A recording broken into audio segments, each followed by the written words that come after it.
ഒരു ജീവിതചര്യ മുഹമ്മദ് നബിയുടെ ജീവിതചര്യയാണ്. പരിശുദ്ധ ഖുർആന്റെ 1/3 ഭാഗം മരണാനന്തര ജീവിതത്തെക്കുറിച്ച് പറയുന്നു.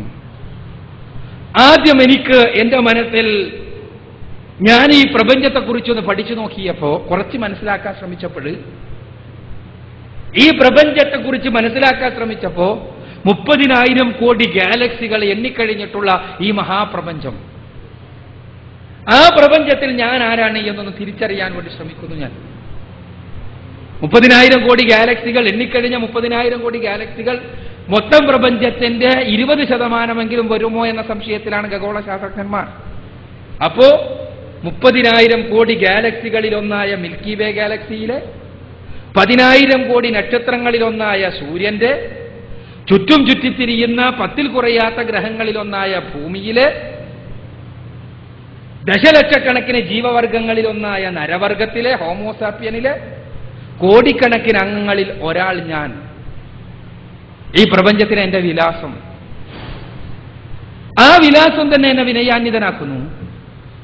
എന്റെ അറിവും കഴിവും നൂറ്റാണ്ടുകളായിട്ടുള്ള എന്റെ പൂർവ്വഗാമികളുടെ പരിശ്രമവുമെല്ലാം മൂലം എനിക്ക് ഇന്ന് വരെ കണ്ടെത്താൻ കഴിഞ്ഞിട്ടുള്ളത് മഹാപ്രപഞ്ചത്തിന്റെ 20% ലിസ്റ്റ് ഔട്ട് ചെയ്യാൻ മാത്രം. അതിലെ തന്നെ രഹസ്യങ്ങളുടെ കേദാരങ്ങൾക്കകത്തേക്ക് എനിക്ക് കടന്നു പോകാൻ കഴിഞ്ഞിട്ടില്ല.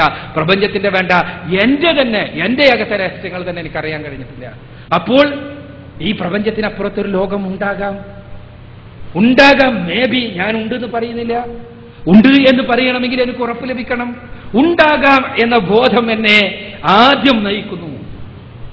അപ്പോൾ അത്തരമൊരു ലോകത്തെക്കുറിച്ച് എനിക്ക് പറഞ്ഞു തരുന്ന പരിശുദ്ധ ഖുർആൻ, അത്തരമൊരു ലോകത്തെക്കുറിച്ച് എനിക്ക് പറഞ്ഞു തരുന്ന മുഹമ്മദ് നബി. ഞാൻ പരിശുദ്ധ ഖുർആൻ പരിശോധിക്കുന്നു. ഖുർആൻ പരിശോധിച്ചപ്പോ അതുമായി കടന്നു വന്ന മുഹമ്മദ് നബിക്ക് ഈ പ്രപഞ്ചത്തിനപ്പുറത്ത് ലോകത്തെക്കുറിച്ച് അറിവ് ലഭിച്ചിരിക്കാൻ സാധ്യതയുണ്ട് എന്ന് എനിക്ക് ബോധ്യപ്പെടുന്നു. എങ്ങനെ? എന്റെ അറിവ് ഞാൻ ഈ പരിശുദ്ധ ഖുർആനുമായി താരതമ്യം ചെയ്യുന്നു. 14 നൂറ്റാണ്ടുകൾക്ക് മുമ്പ് നിരക്ഷരനായ ഒരു മനുഷ്യന്റെ നാവിലൂടെ ലോകം കേട്ട ഒരു ഗ്രന്ഥം. 14 നൂറ്റാണ്ട് മുൻപ് നിരക്ഷരനായ ഒരു മനുഷ്യന്റെ നാവിലൂടെ ലോകം ശ്രവിച്ച ഗ്രന്ഥം. അതിൽ ഈ പ്രപഞ്ചത്തെക്കുറിച്ച് ഒരുപാട് പരാമർശങ്ങളുണ്ട്. ഭൂമിയെക്കുറിച്ച് പരാമർശങ്ങളുണ്ട്. സൂര്യനെക്കുറിച്ച്, ചന്ദ്രനെക്കുറിച്ച്, നക്ഷത്രങ്ങളെക്കുറിച്ച്, സമുദ്രത്തെക്കുറിച്ച്, വേലിയേറ്റത്തെക്കുറിച്ച്, തിരമാലകളെക്കുറിച്ച്, കാറ്റിനെക്കുറിച്ച്, മഴയെക്കുറിച്ച്, മേഘങ്ങളുടെ രൂപീകരണത്തെക്കുറിച്ച്, സസ്യലതാദികളെക്കുറിച്ച്, ജന്തുജീവജാലങ്ങളെക്കുറിച്ച്, മനുഷ്യനെക്കുറിച്ച്, മനുഷ്യന്റെ ആന്തരാവയവങ്ങളെക്കുറിച്ച്, മനുഷ്യന്റെ ഭ്രൂണപരിണാമത്തെക്കുറിച്ച്, ഇങ്ങനെ ഒരുപാട് വിഷയങ്ങളെക്കുറിച്ച് ഒരുപാട് പരാമർശങ്ങൾ. 14 നൂറ്റാണ്ടുകൾക്ക് മുമ്പ് നിരക്ഷരനായ ഒരു മനുഷ്യന്റെ നാവിലൂടെ ലോകം കേട്ട ഈ പുസ്തകത്തിൽ അബദ്ധങ്ങൾ ഉണ്ടായേ തീരൂ. ഇതെന്റെ യുക്തിവാദമാണ്. അബദ്ധങ്ങൾ ഉണ്ടായേ പറ്റൂ. ഞാനൊരു ഫിസിക്സ് വിദ്യാർത്ഥി. ഫിസിക്സിന്റെ ആധുനിക ഭൗതികത്തിന്റെ പിതാവായി അറിയപ്പെടുന്ന ന്യൂട്ടന്റെ പ്രിൻസിപ്പിയ എന്ന പുസ്തകം തുറന്നു നോക്കുമ്പോൾ എനിക്ക് ചിരി വരുന്നു. ന്യൂട്ടൻ പറഞ്ഞു വെച്ച അബദ്ധങ്ങൾ കണ്ടിട്ട്. സ്വാഭാവികം അല്ലേ? ഐൻസ്റ്റൈൻ ഹീസൻബർഗിന്റെ അൺസർട്ടനിറ്റി പ്രിൻസിപ്പിളുമായി പ്രത്യക്ഷപ്പെട്ടവ ഐൻസ്റ്റൈൻ പറഞ്ഞു, ഇല്ല, ദൈവം പകിട കളിക്കില്ല, അത് അംഗീകരിക്കാൻ പറ്റില്ല. അറിവിന്റെ പരിമിതി. മനുഷ്യന്റെ അറിവ് വർദ്ധിക്കുന്നതിനനുസരിച്ച് ഇന്നലകളിൽ എഴുതി വെച്ച പലതും അബദ്ധങ്ങളായിരുന്നു എന്ന് നമ്മൾ അറിയുന്നു, മനസ്സിലാക്കുന്നു. ഇന്ന് നാം കരുതുന്ന പലതും അബദ്ധങ്ങളായിരുന്നു എന്ന് നാളെ നമ്മൾ മനസ്സിലാക്കും. പക്ഷേ 14 നൂറ്റാണ്ടുകൾക്ക് മുമ്പ് നിരക്ഷരനായ ഒരു മനുഷ്യന്റെ നാവിലൂടെ ലോകം ശ്രവിച്ച ഒരു പുസ്തകത്തിൽ, വചനങ്ങളിൽ അതിലൊരു അബദ്ധം പോലും കണ്ടെത്താൻ എന്റെ അറിവ്, എന്റെ വിജ്ഞാനം, എന്റെ പഠനം വഴി എനിക്ക് കഴിയുന്നില്ല. അത്ഭുതകരം. എനിക്ക് അന്വേഷിക്കാൻ പറ്റുന്ന പലതിനെക്കുറിച്ചും ഞാൻ അന്വേഷിച്ചു. പരിശുദ്ധ ഖുർആനിൽ നക്ഷത്രങ്ങളെക്കുറിച്ച് പറയുന്നുണ്ട്. നക്ഷത്രത്തെക്കുറിച്ച് ലഭിച്ച അറിവിന്റെ അടിസ്ഥാനത്തിൽ ഞാൻ പരിശോധിച്ചു, വല്ല അബദ്ധമുണ്ടോ? പരിശുദ്ധ ഖുർആനിൽ പ്രപഞ്ചത്തിന്റെ ഉൽപ്പത്തിയെക്കുറിച്ച് പറയുന്നുണ്ട്. അതിനെക്കുറിച്ചുള്ള ലഭിച്ച അറിവിന്റെ അടിസ്ഥാനത്തിൽ പരിശോധിച്ചു, വല്ല അബദ്ധമുണ്ടോ? ഭൂമിയെക്കുറിച്ച് പറയുന്നു, തിരമാലകളെക്കുറിച്ച് പറയുന്നു, ഞാൻ നേരത്തെ പറഞ്ഞ വിഷയങ്ങളെല്ലാം പറയുന്നു. അവിടെയൊന്നും ഒരബദ്ധവും ഇല്ലെങ്കിൽ എനിക്ക് അന്വേഷിക്കാൻ കഴിയാത്ത എന്റെ മനസ്സാഗ്രഹിക്കുന്ന മരണാനന്തര ജീവിതത്തെക്കുറിച്ച് ഖുർആൻ പറയുമ്പോൾ അതും ശരിയായിരിക്കും എന്ന് ചിന്തിക്കുവാൻ, ശരിയായിരിക്കാൻ സാധ്യതയുണ്ട് എന്ന് വിചാരിക്കുവാൻ എനിക്ക് എന്റെ വിനയം എന്നെ പ്രേരിപ്പിക്കുന്നു. ഞാൻ നേരത്തെ പറഞ്ഞ അറിവിന്റെ അടിസ്ഥാനത്തിലുള്ള വിനയം, അല്ലാതെ എന്റെ സ്വാഭാവികമായ വിനയമാണ് എന്റെ മഹത്വം എന്ന അർത്ഥത്തിലുള്ള വിനയമല്ല ഞാൻ പറഞ്ഞു വരുന്നത്. പിന്നെ ഞാൻ പരിശോധിച്ചത് മുഹമ്മദ് നബിയെയാണ്, ഖുർആനുമായി പ്രത്യക്ഷപ്പെട്ട വ്യക്തി. അദ്ദേഹത്തെക്കുറിച്ച് അദ്ദേഹത്തിന്റെ എതിരാളികൾക്ക് പോലും അഭിപ്രായ വ്യത്യാസമില്ല. 40 വയസ്സ് വരെ അദ്ദേഹം ഒരു കളവ് പോലും പറഞ്ഞതായി ഒരു എതിരാളിയും പറഞ്ഞിട്ടില്ല. അദ്ദേഹം ആരെയെങ്കിലും വഞ്ചിച്ചതായി ഒരാൾക്കും പറയാനില്ല.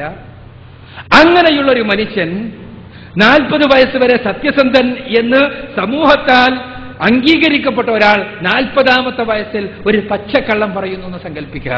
എന്താ പച്ചക്കള്ളം? മരണത്തിന് ശേഷം ഒരു ജീവിതമുണ്ട്, അവിടെ കർമ്മങ്ങൾക്ക് പ്രതിഫലം ലഭിക്കും. ആ പച്ചക്കള്ളം പറഞ്ഞാൽ അതുവഴി അയാൾക്ക് എന്തെങ്കിലും ഭൗതികമായ താല്പര്യങ്ങൾ ഉണ്ടാകണം. എന്നാൽ ഞാൻ പരിശോധിക്കുന്നു, എന്താ ഈ പച്ചക്കള്ളം പറഞ്ഞതിന് ശേഷം, പച്ചക്കള്ളമാണെങ്കിൽ അത് പറഞ്ഞതിന് ശേഷം അദ്ദേഹത്തിന് എന്താ സംഭവിച്ചത്? അതുവഴി എന്ത് സംഭവിച്ചു? 40 വയസ്സ് വരെ സർവരാലും അംഗീകരിക്കപ്പെട്ടിരുന്ന മുഹമ്മദ് നബി 40ാമത്തെ വയസ്സിൽ ഇക്കാര്യം പറഞ്ഞതിനാൽ മാത്രം അദ്ദേഹം വെറുക്കപ്പെട്ടു, പീഡിപ്പിക്കപ്പെട്ടു, ആരോപണങ്ങൾക്ക് വിധേയമാക്കപ്പെട്ടു. എന്തിനധികം വധിക്കുവാൻ വരെ അവർ സന്നദ്ധരായി. അദ്ദേഹത്തിൽ വിശ്വസിച്ച ആളുകളെ ചിത്രവധം ചെയ്തു. ജനിച്ചു വളർന്ന നാട്ടിൽ നിന്ന് ഓടിപ്പോകേണ്ടി വന്നു അദ്ദേഹത്തിന്. എന്തിന്? ഈ കളവ് പറയുക വഴി. എന്റെ യുക്തി ഉൾക്കൊള്ളാൻ കഴിയുന്നില്ല, എന്റെ അന്വേഷണത്തിന് ഇത് മനസ്സിലാക്കാൻ കഴിയുന്നില്ല. ഇല്ല, മുഹമ്മദ് നബി കളവ് പറഞ്ഞിട്ടില്ല. പരിശുദ്ധ ഖുർആന്റെ വചനങ്ങളിലൂടെ പരിശോധിക്കുമ്പോൾ, കടന്നു വരുമ്പോ ഒരനുഭവമായി മരണാനന്തര ജീവിതം നമ്മുടെ ഹൃദയത്തിനകത്തേക്ക് കടന്നു ചെല്ലും. അതിനെ ഖുർആൻ നാം പഠിക്കണം, മനസ്സിലാക്കണം. പരിശുദ്ധ ഖുർആന്റെ വചനങ്ങളിലൂടെ കടന്നുപോയാൽ, ഞാൻ ആത്മാർത്ഥമായി സഹോദരങ്ങളെ നിങ്ങളുമായി പങ്കുവെക്കുകയാണ്, മരണാനന്തര ജീവിതം ഒരു വിശ്വാസമല്ല, ഒരു കേവല വിശ്വാസം.